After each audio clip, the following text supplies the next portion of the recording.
Everyone, I hope सब बढ़िया होंगे। तो बच्चों, हमने पिछली वीडियो में डिस्कस किया था प्रिपरेशन ऑफ अल्केन्स के बारे में। तो आज हम पढ़ेंगे केमिकल प्रॉपर्टीज ऑफ अल्केन और रिएक्शंस ऑफ अल्केन्स के बारे में। तो बच्चों, सबसे पहले जिसने प्रिपरेशन ऑफ अल्केन्स की वीडियो नहीं देखी वो जाके देखो।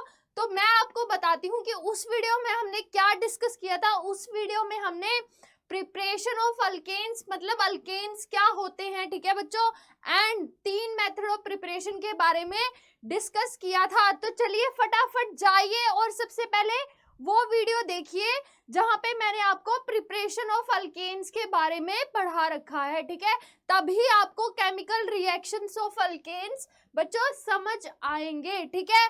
तो चलिए शुरू करते हैं। तो मैं Smriti Sharma from science in 3D, जिसमें आपको पढ़ाया जाता है बिल्कुल ही 3D विजुअल्स में।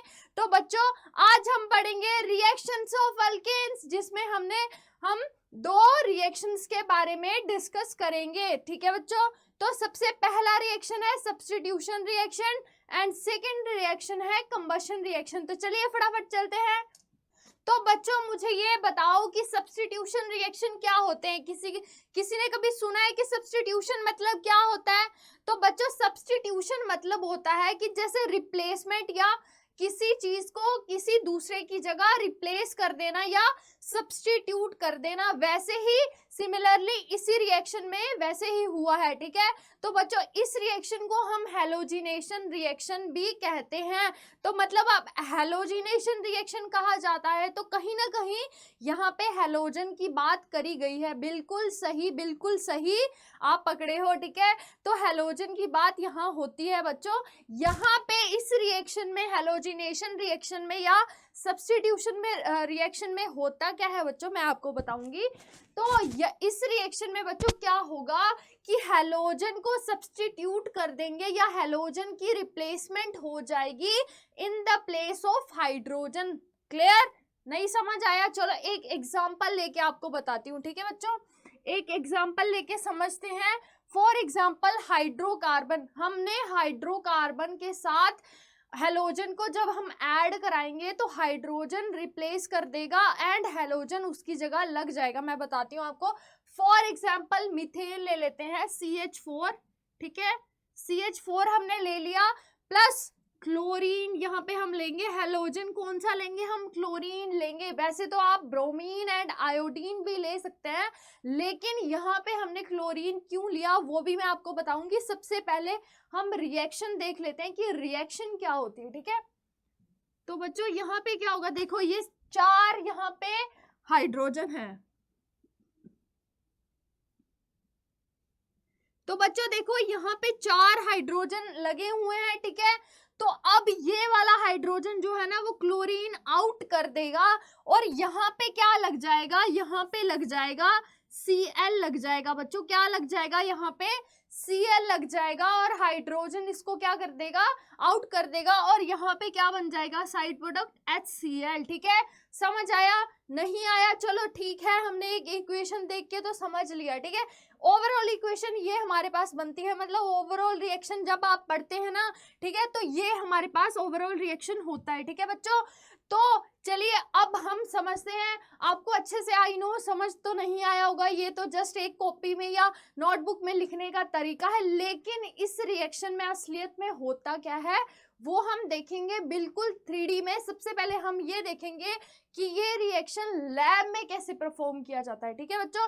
तो पहले मैंने आपसे एक क्वेश्चन पूछा था कि हमने क्लोरीन क्यों यूज किया, हमने कोई और हैलोजन क्यों नहीं यूज किया। तो बच्चों उसका मैं आपको बताती हूँ, हमने क्यों क्लोरीन यहाँ पे यूज किया है। इसका रीजन ये है कि हमने क्लोरीन क्यों लिया, क्योंकि बच्चों क्लोरीन क्या करता है, क्लोरीन जब हम एज अ हैलोजन हम क्लोरीन लेते हैं तो उसमें रिएक्शन क्या हो जाती है, बहुत फास्ट हो जाती है, लेकिन in the presence of sunlight, ठीक है। जब हम हाइड्रोकार्बन को क्लोरीन में ऐड कराएंगे या क्लोरीन को हाइड्रोकार्बन में ऐड कराएंगे तो जब वो हाइड्रोजन को रिप्लेस कर देगा तो वो बहुत फास्ट रिएक्शन होगी। लेकिन जब ब्रोमीन का केस होगा, जब हम एज अ ब्रोमीन हैलोजन लेंगे बच्चों बच्चों। तो ब्रोमीन में क्या होगा कि रिएक्शन ना थोड़ा स्लो होगी, ठीक है। एंड आयोडीन के केस में क्या होगा, रिएक्शन बहुत ही ज्यादा स्लो होगी एंड हमें किसी ऑक्सीडाइजिंग एजेंट की मदद लेनी पड़ेगी उस रिएक्शन को प्रोसीड कराने में, ठीक है बच्चों, समझ आया। ठीक है, अब हम देखते हैं कि इस रिएक्शन को लैब में कैसे परफॉर्म किया जाता है, ठीक है बच्चों। तो सबसे पहले यहाँ पे क्या होगा बच्चों, हमने देखो ये आरवी है, आरवी में हमने क्लोरीन का सोल्यूशन ले रखा है ऑलरेडी, ठीक है। अब हम मीथेन गैस यहाँ पे सप्लाई करवाएंगे in the presence of sunlight. ये जो रिएक्शन हो रहा है in the presence of sunlight, ये रिएक्शन हो रहा है बच्चों। याद रखना कि in the presence of sunlight ये रिएक्शन होता है, ठीक है। तो देखो यहाँ पे हमने क्या किया, क्लोरीन का सोल्यूशन लिया था, आरवी में मीथेन गैस ऐड करवाई थी, अब ये रिफ्लक्स हुआ एंड हमारा जो है प्रोडक्ट बन गया। लेकिन बच्चों आप सबको पता है कि इतना हमारे लिए काफी नहीं होता, ठीक है। हम देखते हैं हर केमिस्ट्री में मैकेनिज्म बहुत ज्यादा इंपॉर्टेंट होता है, हर रिएक्शन के पीछे मैकेनिज्म हम पढ़ते जरूर हैं, ठीक है। केमिस्ट्री में मैकेनिज्म सबसे इंपॉर्टेंट चीज होती है। तो इस रिएक्शन के पीछे कैसे हाइड्रोजन रिप्लेस हुआ हैलोजन की जगह, तो वो हम मैकेनिज्म यहाँ पे देखेंगे। तो बच्चों यहाँ पे मैकेनिज्म कितने स्टेप्स में होता है, 3 स्टेप्स में होता है। पहला स्टेप क्या है, इनिशिएशन, सेकेंड स्टेप क्या है, प्रोपगेशन एंड थर्ड स्टेप क्या है, टर्मिनेशन, ठीक है बच्चों। तो पहले स्टेप में चलिए देखते हैं क्या हुआ। तो इनिशिएशन स्टेप में बच्चों क्या हुआ, देखो क्लोरीन के 2 मॉलिक्यूल थे, ठीक है। क्लोरीन के 2 मॉलिक्यूल्स का बॉन्ड टूटा एंड वो क्या बन गए, फ्री रेडिकल, बिल्कुल सही, वो बन गए यहाँ पे free radical, chlorine free radical and chlorine free radical बन गए, ठीक है। तो प्रोपगेशन स्टेप में बच्चों क्या हुआ, प्रोपगेशन स्टेप में जो ये मीथेन था, ठीक है, मीथेन का बॉन्ड टूटा। अब आपको पता है कि जो फ्री रेडिकल होते हैं वो बहुत ज्यादा रिएक्टिव होते हैं बच्चों, ठीक है।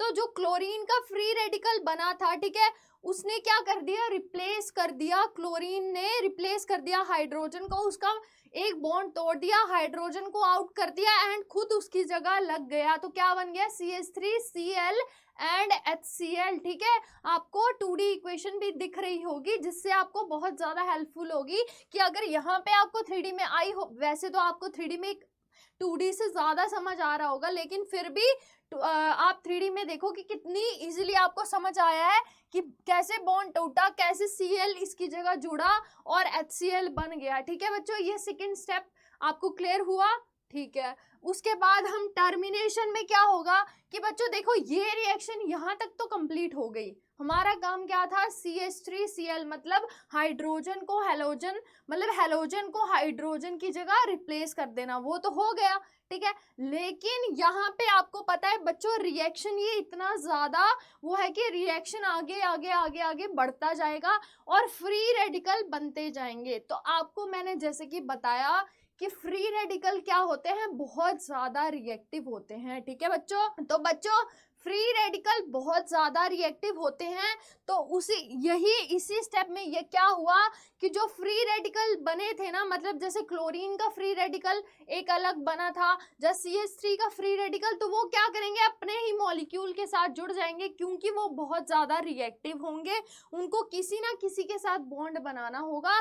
तो देखो CH3 फ्री रेडिकल आपस में जुड़ा और क्या बन गया, अल्केन बन गया, ठीक है। एंड वैसे ही Cl फ्री रेडिकल आपस में जुड़ा एंड Cl2 बन गया। आई होप आपको ये रिएक्शन अच्छे से क्लियर हुआ होगा बच्चों, ठीक है। तो ये था हमारा सब्स्टिट्यूशन रिएक्शन जहां पे क्लोरीन सब्स्टिट्यूट हुआ हाइड्रोजन की जगह, ठीक है बच्चों। आई होप ये आपको क्लियर हो गया होगा, ठीक है। तो चलिए सेकंड रिएक्शन की बात करते हैं जो है कंबशन रिएक्शन, ठीक है। तो बच्चों कंबशन रिएक्शन में क्या होगा, ठीक है बच्चों, कंबशन रिएक्शन में क्या होगा मैं आपको एक ब्रीफ एक्सप्लेन कर देती हूँ। इस रिएक्शन में क्या होगा कि कंबशन होगी अल्केन्स या हाइड्रोकार्बन की, ठीक है, हाइड्रोकार्बन की कंबशन होगी in the presence of oxygen, ठीक है, in the presence of oxygen, और हमारे पास प्रोडक्ट क्या बनेगा, कार्बन डाइऑक्साइड एंड वाटर। क्या प्रोडक्ट बनेगा, कार्बन डाइऑक्साइड एंड वाटर। चलिए मैं आपको एक इक्वेशन लिख के बताती हूँ, ठीक है। फॉर एग्जाम्पल हमने यहाँ पे मीथेन ही ले लिया प्लस O2 ऑक्सीजन, ठीक है, तो हमारे पास प्रोडक्ट जैसे कि मैंने बताया CO2 एंड वाटर हमारे पास प्रोडक्ट बन गया, ठीक। तो ये तो बच्चों हमने ये देखा कि इस रिएक्शन की इक्वेशन क्या है, ठीक है, ओवरऑल इक्वेशन। लेकिन असलियत में ये रिएक्शन होगा कैसे, ये तो हमने लिख लिया कि नोटबुक में ये रिएक्शन क्या होगा, या हम एग्जाम में कंबशन रिएक्शन के बारे में पूछा गया तो हम क्या इक्वेशन लिखेंगे। लेकिन उस रिएक्शन के पीछे क्या मेथड है बच्चों, इस रिएक्शन में होगा कैसे, चलिए मैं आपको बताऊंगी with the help of 3D।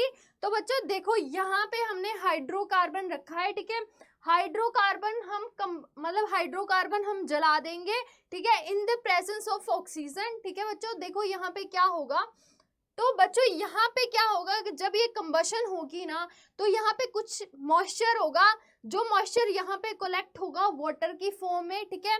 उसके बाद ये रिएक्शन जो है एक्सोथर्मिक रिएक्शन है, इसलिए हमने यहाँ पे आइस बाथ रखा है, ताकि जब वो बहुत ज्यादा हीट क्या करेगा, हीट जब बहुत ज्यादा इवॉल्व करेगा या हीट बहुत ज्यादा निकालेगा, तो जो आइस बाथ रखा है वो हीट को एब्जॉर्ब कर देगा और जो रिएक्शन होगी वो क्या हो जाएगी, स्टेबल हो जाएगी, ठीक है बच्चों। तो उसके बाद यहाँ पे क्या हो जाएगा, हमारा कार्बन डाइऑक्साइड कलेक्ट हो जाएगी। ये तो मैंने बता दिया कि यहाँ पे कार्बन डाइऑक्साइड कलेक्ट हो गई, लेकिन हमें पता कैसे चला कि ये कार्बन डाइऑक्साइड सच में कार्बन डाइऑक्साइड ही है या कोई और गैस तो नहीं बन गई। तो बच्चों यहाँ पे हमने क्या रखा था, लाइम वाटर, ठीक है। अगर लाइम वाटर मिल्की सोल्यूशन में आ जाता है या लाइम वाटर मिल्की हो जाता है तो इसका मतलब वहां पे कार्बन डाइऑक्साइड, मतलब हमारे इस, आपको आई होप इस सेटअप से समझ आया होगा कि यहाँ पे एक्चुअल में रिएक्शन हुआ कैसे, ठीक है। तो अब देखो बच्चों एक और यहाँ पे बात है कि देखो यहाँ पे ये टेबल बना होगा, ठीक है, यहाँ पे ये टेबल बना है, ये किस लिए बना है, इसका मतलब ये है कि जितने ज्यादा हम कार्बन एटम ऐड कराएंगे या जितने ज्यादा हम हाइड्रोजन और कार्बन एटम ऐड करवाएंगे उतने ज्यादा नंबर ऑफ मॉलिक्यूल्स या number of moles of carbon dioxide हमें मिलती जाएगी। जैसे यहाँ पे एन की वैल्यू क्या थी 1, मतलब कार्बन एटम कितना है 1, ठीक है। तो उसके बाद हमें कार्बन डाइऑक्साइड कितनी मिली 1, ठीक है। उसके बाद जितने हम ज्यादा बढ़ाते जाएंगे नंबर ऑफ कार्बन एटम उतने ज्यादा हमें carbon dioxide, number of molecules of carbon dioxide मिलती जाएगी, ठीक है। तो बच्चों ये था हमारा कंबशन रिएक्शन, ठीक है। आई होप आपको ये अच्छे से क्लियर हुआ होगा, ठीक है बच्चों। तो चलिए अब हम नेक्स्ट वीडियो में पढ़ेंगे कि अनसैचुरेटेड हाइड्रोकार्बन्स क्या होते हैं। तो बने रहिए बच्चों हमारे साथ, बढ़ते रहिए, आगे बढ़ते रहिए। Thank you.